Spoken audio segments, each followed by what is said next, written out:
guys, it's me, Caitlin, and today we're going to talk about the 5 things you should do before taking your horse off property.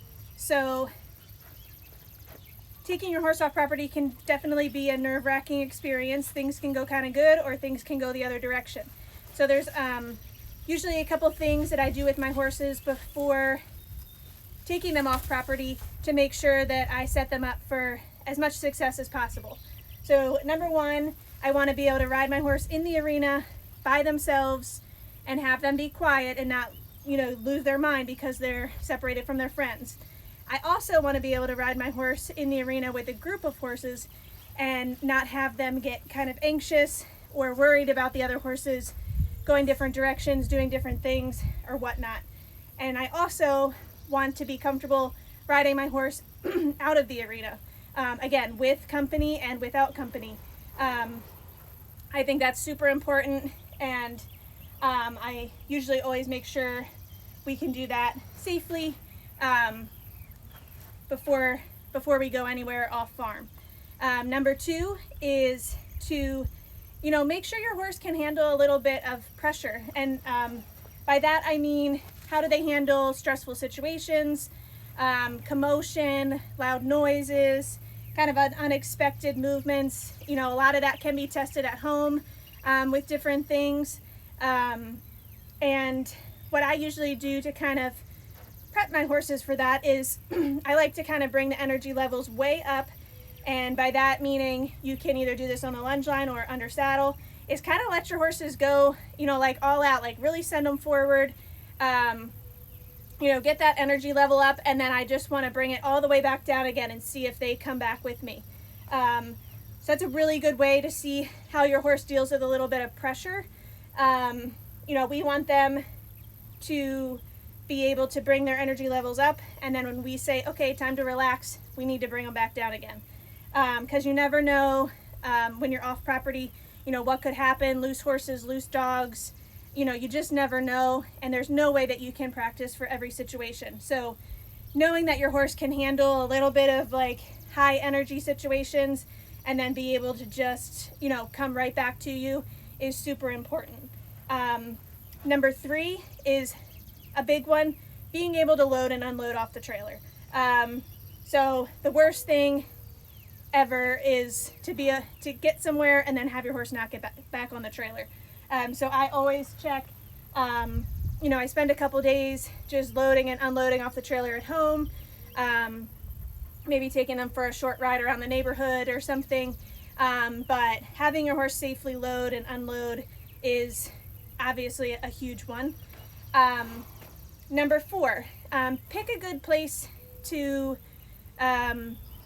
for your horse's first outing. Some great options are a clinic or a lesson off farm. That way, if you do run into a little bit of trouble, you have somebody there that can help you and work through some things. I probably wouldn't suggest taking them to their first horse show for their first outing unless you're just planning on hanging out. I wouldn't, take them to the first horse show and enter them in something their first time off property.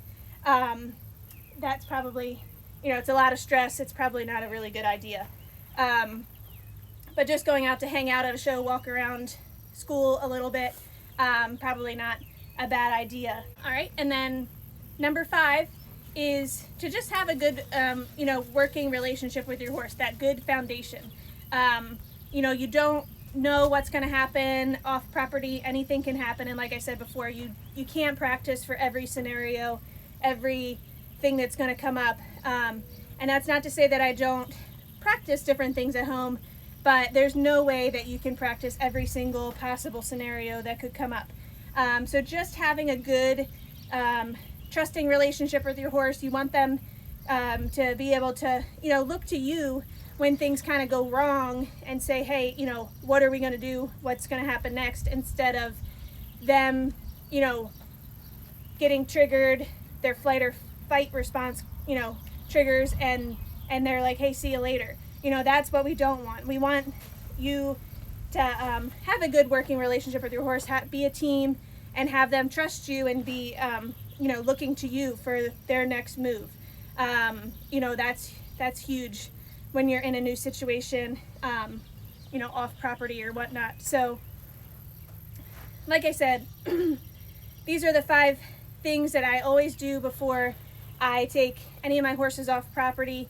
And you know, like I said, things can go really good, they can surprise you, or things can go really bad. So don't be upset if it doesn't work out the first time. It might take you a couple times off property before your horse starts to get comfortable. And like I said, in that situation, going to a lesson or a clinic, or even just going to hang out at a friend's house, which is super low key, might be good for their first couple times out. And that way they can start getting, you know, good experiences. And it can be pretty nerve-wracking to kind of take that first step and decide you're going to take the horse off property. But sometimes you just have to rip the Band-Aid off and just trust them a little bit and just see what happens. Because there's a whole, you know, fun world out there of trail riding and clinics and horse shows that, you know, a lot of people unfortunately miss out on because their horses, you know, aren't very good off property.